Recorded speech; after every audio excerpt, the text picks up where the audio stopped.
Hola a todos, bienvenidos a esta presentación. Hoy hablaré del tema de actitudes hacia la diversidad como puentes o abismos para construir una sociedad más humana. Comenzaré por presentarme. Mi nombre es Guadalupe Morales y trabajo en el Instituto de Investigaciones sobre la Universidad y la Educación de la Universidad Nacional Autónoma de México. Durante varios años estuve explorando las actitudes hacia la discapacidad y también estuve investigando sobre la vida afectiva de las personas con discapacidad intelectual y física. Esto me dio la oportunidad de convivir y de vivir experiencias profundamente humanas con niños y jóvenes con síndrome de Down, con dificultades motoras o con condiciones como el autismo. Trabajar con las personas con discapacidad me dio la oportunidad de ver que muchas veces esta población enfrenta los retos con un mayor número de dificultades o también de obstáculos. Esto no tiene que ver necesariamente con su discapacidad o con su condición de vida, sino con el contexto en el que se desenvuelven o se desarrollan, el contexto social, el contexto económico, el contexto político. Estas barreras contextuales hacen que las personas con discapacidad enfrenten dificultades significativas para sobrevivir en su vida cotidiana. Por ejemplo, sabemos que las personas con discapacidad tienen mayores dificultades para encontrar un empleo productivo y remunerado. Además, tienen muchísimos obstáculos para poder acceder a las fuentes de realización personal, y esto hace que su calidad de vida disminuya.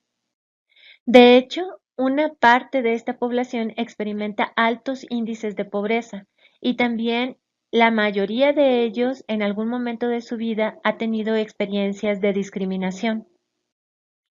Estos dos aspectos de los que acabamos de hablar, pobreza extrema y discriminación, son relevantes porque además de tener severas implicaciones en la vida y el desarrollo de las personas con discapacidad, también son indicadores claros del nivel de desarrollo humano que una sociedad experimenta.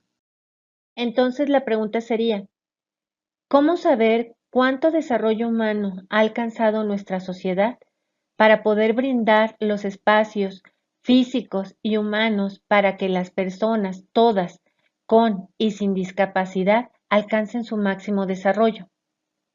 Una forma de darnos cuenta de qué aspectos debemos de trabajar como sociedad para crear ambientes más inclusivos y equitativos es el tomar conciencia de los juicios que hacemos o tenemos sobre la discapacidad y del origen de estos juicios, ya sea que estén basados en mitos, en ideas e información equivocadas, en creencias sin fundamento o bien en estereotipos o sesgos que viven en nuestra mente.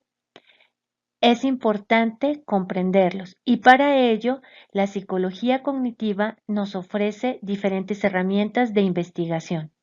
Por ejemplo, con técnicas de representación mental podemos saber cómo las personas significan la discapacidad. Esto es útil para saber, por ejemplo, qué actitudes o acciones son más probables que tomen aquellas personas que están involucradas en la educación de los estudiantes con discapacidad. Precisamente en el 2017 llevamos a cabo un estudio de representación mental sobre la discapacidad.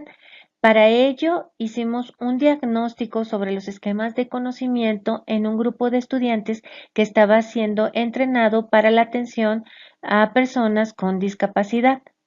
Lo interesante del estudio es que pudimos determinar que había participantes que contaban, a pesar de que habían tomado el curso, contaban con esquemas estereotipados de las diferentes condiciones que se revisaron en el curso y que estaban relacionadas a la discapacidad.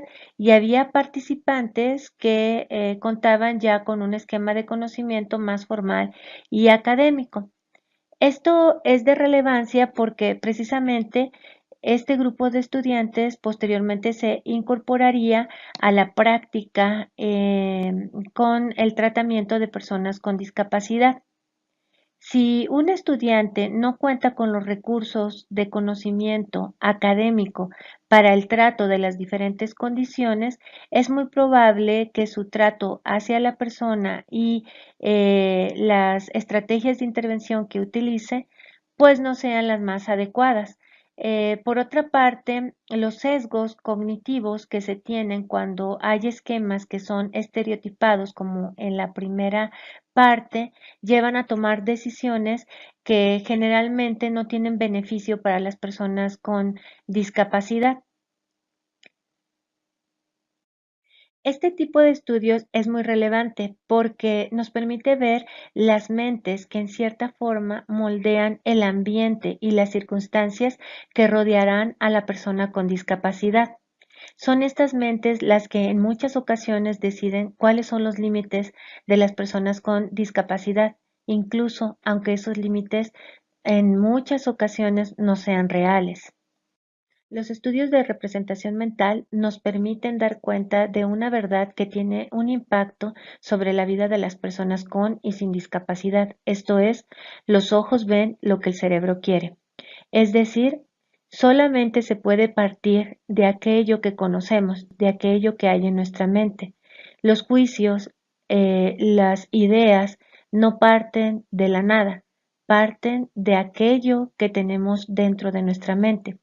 Si nosotros no conocemos el contenido que tienen las personas en su mente sobre la discapacidad, poco podemos hacer para intentar quebrar esquemas, cambiar estereotipos, desmentir los mitos y ayudar a combatir los sesgos que minan la interacción con las personas con discapacidad.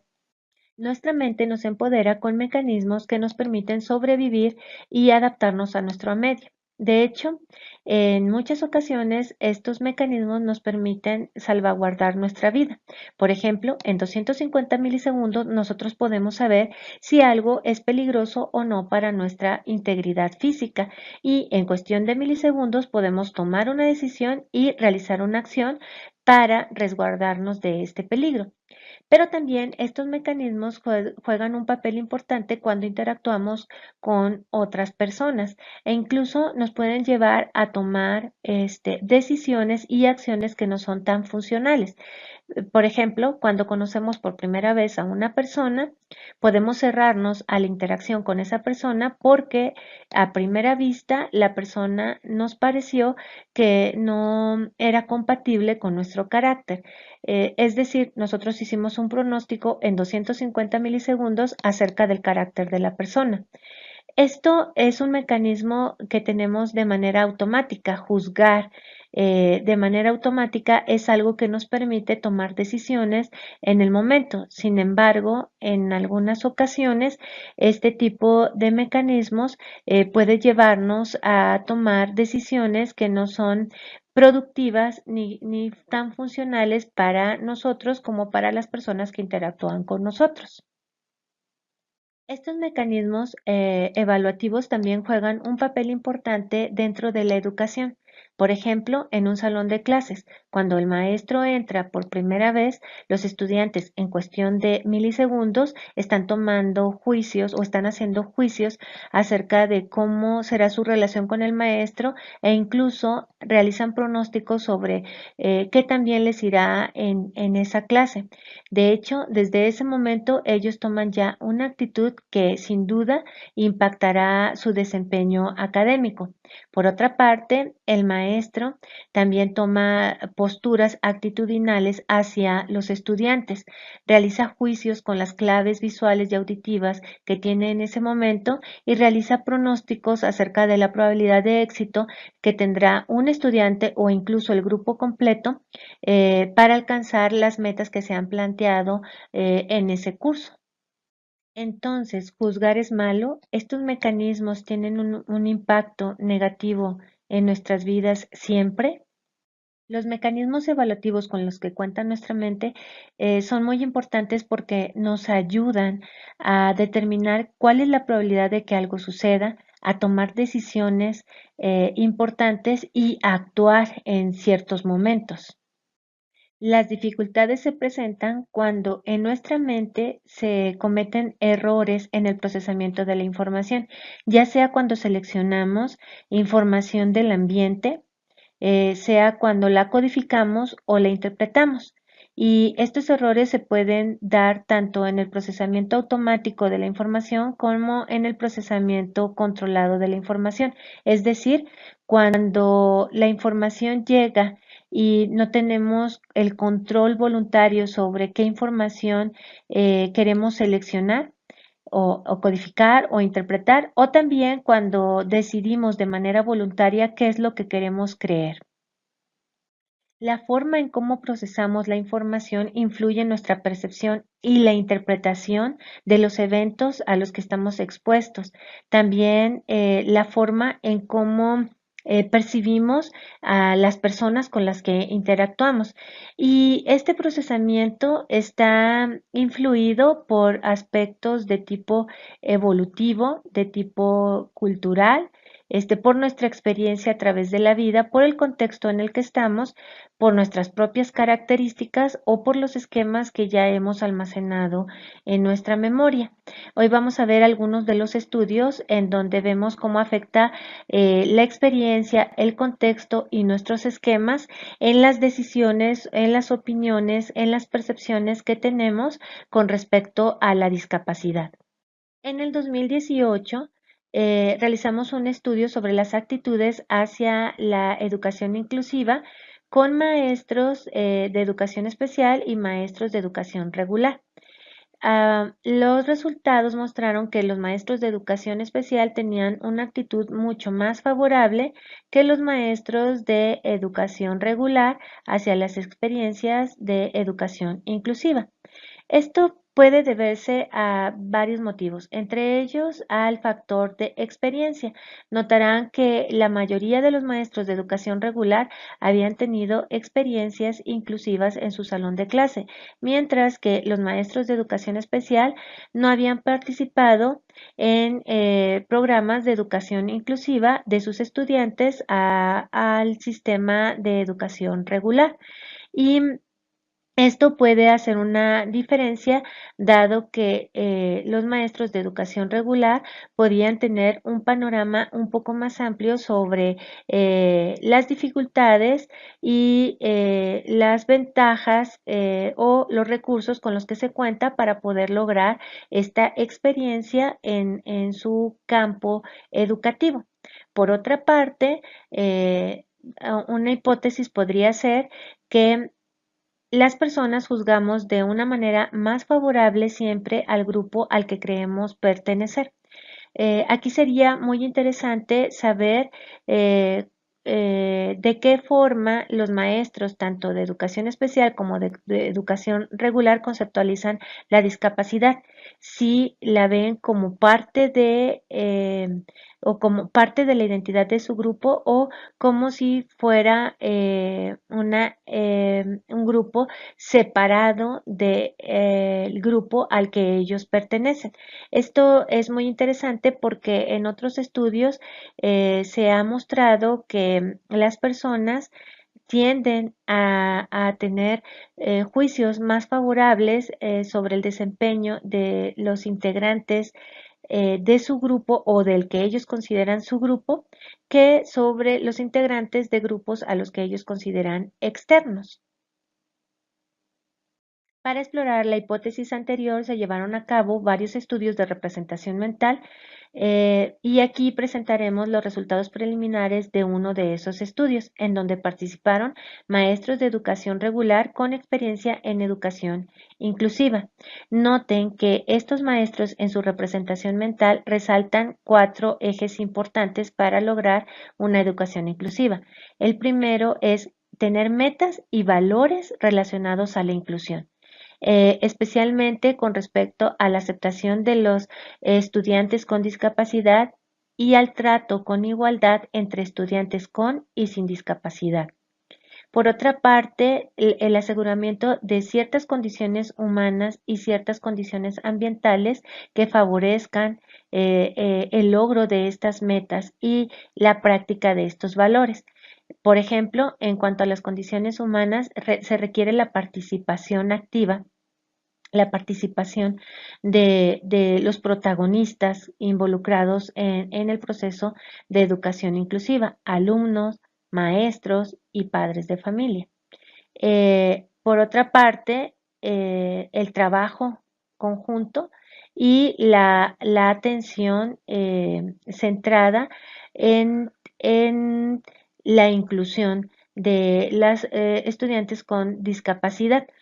Por otra parte, el aseguramiento de las condiciones para que esta atención se dé de la mejor manera, como el apoyo recibido entre los protagonistas y también por parte de la institución, y por otra parte las adecuaciones tanto físicas como curriculares que se requieren para ayudar o contribuir al logro de las metas de educación inclusiva en esta institución.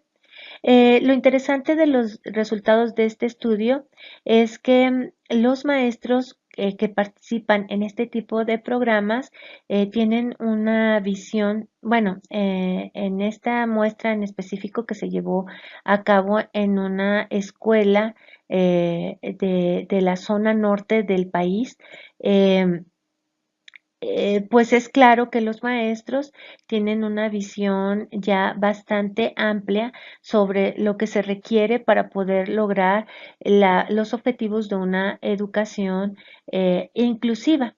Esto tiene que ver con la experiencia que ellos van adquiriendo a lo largo de su participación dentro de este tipo de programas. Este estudio nos muestra que estos participantes, maestros de educación regular, tienen una actitud propositiva en la participación de los programas de educación inclusiva. Pero ¿de qué manera estos maestros llevan a cabo su participación en situaciones muy particulares? Para indagar un poco sobre esta pregunta, nosotros diseñamos y aplicamos una serie de estudios basados en la teoría de la integración de la información de Norman Anderson, que propone que las personas consumimos información del ambiente, por ejemplo, en este caso, información sobre el estudiante, el tipo de discapacidad que presenta un estudiante que quiere ser parte de un programa de educación inclusiva. En este caso, por ejemplo, las personas pueden extraer piezas de información relacionadas al tipo de discapacidad, a la severidad de la discapacidad, o a la cualidad de la discapacidad. También pueden extraer información sobre el contexto que vive este estudiante, tanto a nivel social, a nivel familiar, e incluso a nivel escolar, o sobre la situación sobre la que se dará el programa de educación inclusiva. Por ejemplo, si ese programa cuenta con maestros con experiencia o maestros sin experiencia en educación inclusiva. Después, todas estas piezas de información son valuadas y se le otorga un valor que después ese valor es integrado a través de una operación a la que se le conoce como una operación algebraica, una operación cognitiva algebraica, y finalmente termina en un juicio, en una respuesta psicológica que lleva a la persona a una acción. Por ejemplo, en el caso de este estudio, se diseñaron escenarios donde se narraban situaciones de estudiantes en los cuales se describía, por ejemplo, el tipo de discapacidad que tenía el estudiante, el contexto en el que vivía y la situación bajo la cual se daba la experiencia de educación inclusiva. Después, los maestros tenían que leer esos escenarios considerando los factores, otorgar psicológicamente valores y después hacer un juicio sobre la probabilidad de que un estudiante lograra con éxito la experiencia de educación inclusiva. Obviamente esto los llevaría después a tomar decisiones para apoyar o no a que el estudiante fuera considerado para integrarse a un programa de este tipo. Este es un ejemplo de los escenarios que a los que los maestros fueron expuestos y podemos ver, bueno, las diferentes piezas de información. Por ejemplo, la severidad de la discapacidad, el tipo de discapacidad, el entorno, el contexto en el que se encontraba el estudiante o la estudiante y el contexto escolar en el que se daría esa experiencia de educación inclusiva. Estos son algunos de los resultados que se obtuvieron con estos estudios. En el caso de los maestros de educación especial, la expectativa de éxito en la experiencia educativa inclusiva fue moderadamente positiva. Ellos consideraron para hacer sus juicios como el factor principal el nivel de discapacidad del estudiante y después consideraron la experiencia que tenía el maestro para poder ayudar al estudiante a lograr una experiencia educativa de tipo inclusivo. Aquí en la gráfica podemos observar en el eje vertical el nivel de estimación que ellos tenían sobre la probabilidad de éxito que un caso podría lograr dependiendo de la severidad de la discapacidad que presentaba el estudiante o dependiendo y también en combinación con la experiencia que tenía el docente para llevar a cabo ese tipo de casos. Noten que hay una diferencia bastante significativa entre el nivel de discapacidad severo con respecto al pronóstico que tenían en términos de discapacidad media y baja. Es decir, entre más severa fuera la discapacidad, menor probabilidad de éxito tenían los casos de inclusión según el juicio de los maestros de educación especial. Y entre más experiencia tuviera el docente, mayor iba a ser la probabilidad de éxito en los casos de educación inclusiva. Aquí podemos ver en la gráfica que cuando los maestros tenían experiencia, eh, el, el nivel de estimación era mayor que cuando los maestros no tenían experiencia. Y así en cada uno de los paneles podemos notar esas diferencias.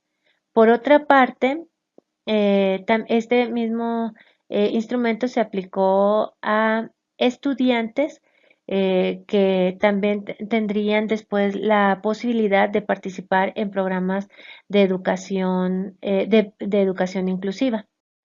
Los estudiantes que participaron estaban inscritos en la carrera de psicología y llevaban algunas materias con acentuación en la atención a la discapacidad, porque también se preparan para ingresar al campo de educación especial o al campo de educación regular para apoyar a los programas de educación inclusiva.